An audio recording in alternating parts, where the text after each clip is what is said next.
ให้แบบไม่ไม่ค่อยมีอารมณ์สุนทรีย์อะไรประมาณนี้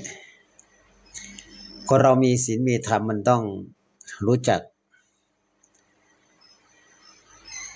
อย่าอยู่กับกิเลส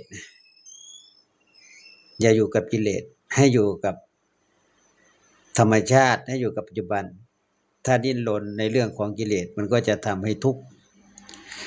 ไม่จบไม่สิ้นมีแต่ความโลภโลภโทสันความมักได้ความทะเยอทะยานมากเกินไปมันก็จะทำให้จิตใจของเรามันท้อ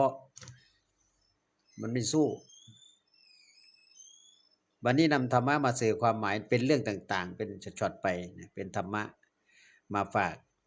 เอาไปเรื่อยๆกันแล้วกันวันนี้จะพูดในเรื่องของเอา ธรรมะข้อแรกก่อนเนาะ